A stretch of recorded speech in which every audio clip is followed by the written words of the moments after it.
Welcome to the Careerfluencer podcast. My name is Stephen Asonye. I'm a product designer based out of Dallas, Texas.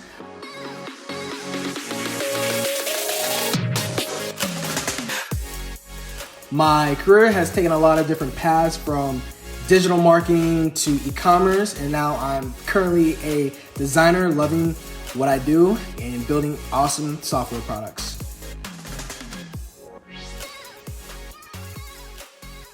So when I was a kid, my parents were from Nigeria and I'm first generation. So like growing up my whole life, the only thing that I really knew that was a worthy career was being a doctor or a lawyer or engineer, anything in that realm, right? So, or even a pharmacist. So growing up, I thought I was going to be a doctor because my parents told me that was some of the, you can make the most money, it's a stable career and things like that. So for me, growing up, I thought I was going to do that. And then when I got into around the 7th grade, I really liked sports. So I played basketball, started playing basketball in 7th grade. Thought I was gonna be an NBA player. Allen Iverson was my favorite player. He was about my height. So I thought, if he can do it, I can do it. So that didn't last too long. I didn't make the JV team at the school that I was going to. So, I really had, like a lot of kids nowadays, I had no idea what I wanted to do, right? I feel like there was a lot of pressure for me as I got older. As I became like a junior and senior in high school, there was a lot of pressure for me to figure out what I wanted to do. And I remember this scenario with my dad. Me and my dad have always butted heads. I remember this scenario when I was a junior in high school, and I was in a forensics class, and I was so into like CSI and NCIS and all these type of crime shows. And I told my dad, "Hey, Dad, I want to be a forensic scientist. I'm really interested. I want to go to Sam Houston University." I had everything mapped out. And I remember sitting in my dad's office, and he told me, and this is something that really hurt me I think I was 16 or 17. And he told me, "Son, if you do that, I'm not going to help you get through school. I'm not going to help you fund your classes." So me being a 17-year-old kid, I was devastated, and I thought, well, if my dad's not even going to support me in my career or what I want to do, then like I need to choose something that is going to satisfy my parents and not make them look foolish or any type of way. So I thought, up to that point in time, I thought I was going to be a forensic scientist. And then when I graduated, I had literally no idea what I wanted to do. My dad told me all these different things that I could possibly do when I was younger. So I said, well, I know I don't want to be a doctor, so let me do engineering. So then engineering, I didn't really do engineering. I just took your basic classes as a freshman. All my friends went off to university, and I was stuck at this community college near my house. So I just, started taking classes. When I graduated college, I had literally no idea what I wanted to do. I had just graduated with my associates. At this point in time, I was learning a lot about marketing, digital marketing, Google Ads, SEO, things like that. So 2016, I landed a job at an agency, worked there for a little bit, didn't really like it, didn't really think this was the type of company that like. The work was cool, but the company and culture wasn't something that I felt was something that I valued. So I worked there for a good amount of time. And also I was helping my friend with his one of his companies that he started. So I was kind of doing that on the side. 2017, I landed a job at a pretty large marketing agency. And I thought I had made it, right? The salary was probably more than I've ever made at a job before. It was a known company, and I thought I was set. I was going to work here for a good amount of time and get this experience and then move up into the management maybe. But it kind of was short lived. I only worked there for about 6 to 7 months. Didn't really like the direction that the company was going in. And I still was like, I didn't really have an idea of kind of what I wanted to do. I know I liked marketing, and but it's crazy because one of my friends, we were in this training class at this company, and I saw her messing with this design tool called Sketch. And I asked her, I was like, what are you doing? And she told me, like, I'm trying to become a designer, a product designer, UX designer. I had no idea what that was. I knew the only type of design that I knew was like web design, graphic design, things like that. So me being me, over that summer, I took, hours and upon hours just reading articles, watching videos, eventually buying courses, and just really just trying to learn about this whole field because the field in itself, if you're somebody who's looking to get into product design, it's very confusing when you first start to learn because there's so many different conflicting articles and points of views. So for the first couple months, I was very, very confused on like what this all was.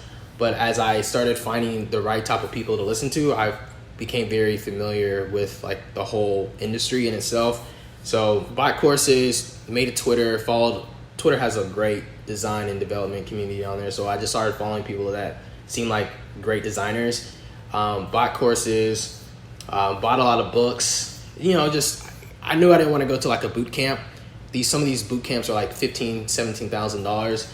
And at the time I just didn't have the money to pay for something like that. So I knew, and everyone was telling me like, hey, you need to work at, or you need to go to one of these boot camps so you can get a certification to get a job. And I just didn't believe that. I believe that employers are looking for people who can do the work. So, and they don't really care about degrees or certifications. They just want to see your portfolio. So I took the other route or path and decided to just really work and hone in on my design skills. So from really the end of 2018 to now, I've just been working on my portfolio and really just connecting with people here in the Metroplex. And, it's really crazy because, these last 6 months, it's been really tough for me, and it might be tough for other people out there who've been in the same position that I've been in, and, unemployed for 6 months. I've probably over 400 or 500 applications, a couple dozen interviews. I just was demoralized, and recently I just landed my first job as a product designer, and I'm really grateful for that. But now that I'm in the position that I'm in today, I know there's a lot of people out there who are really confused on what path to take. Some people think they have to go straight from university to get a job and just work their way up. But there's so many different things that people haven't touched on. Like, for example, you might be an accountant, but you've always been interested in real estate, or you might be interested in like web development. But because you've never tried it, you'll never know if that's actually something that you would want to do. I would always advise people, even people coming straight from high school, take a year, maybe 2 years, and just figure out what you want to do. You have a lot of time to like map that out. You don't have to go straight from high school to college. Just from my own experience, I'm 27 and I feel like I'm just now kind of figuring it out. I don't have everything figured out, of course, but I feel like I'm in a good position now to start giving some, advice. It's really just my story. I think for me, my biggest moment of truth was when in 2018, I think it was February or March 2018, when I decided to leave the marketing agency that I was working at, just because I felt like, after I had talked to my friend about design, from that moment on, I really just dove in and really tried to learn about the whole industry in itself.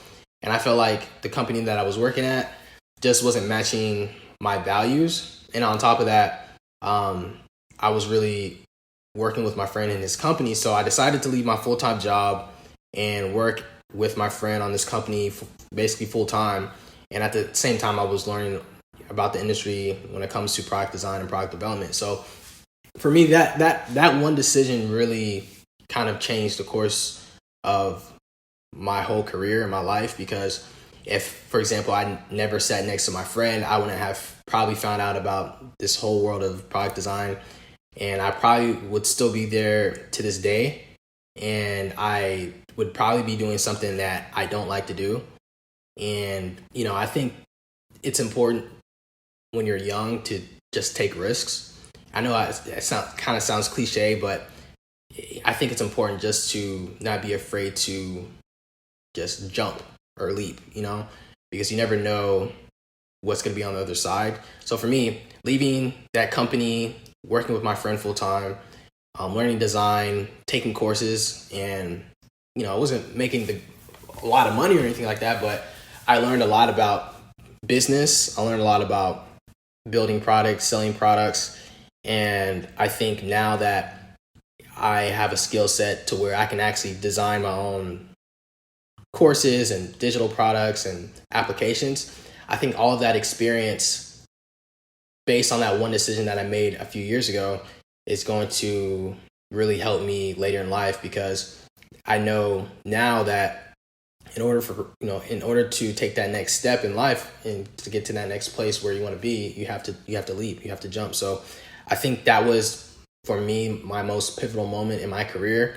It was really making that decision, because a lot of people thought, like, why are you, like, all my coworkers was like, why are you leaving? Like, you're just going to leave this job that, you're making pretty good money and the benefits are good, and we have ping pong tables and video games. And for me, I just didn't think it was what I wanted to do. And I saw another vision for my life. Even though it didn't go exactly as planned, I think for me, just having that long-term mindset and knowing that anything good in life is going to take a long time, I think that's going to play out for me well later down in the future. I think there's really three things that really help me stay positive. I think the first one is my first love. I love playing the game of basketball. Basketball is something that I really love to do. So when I step on the court, I just love to just shoot around and just get my mind off some of the things that are maybe troubling me in my day-to-day life. So I would definitely say playing basketball. The second thing is something that I've recently started doing is writing. I think writing is a very, very good skill to have for anybody, or just communication.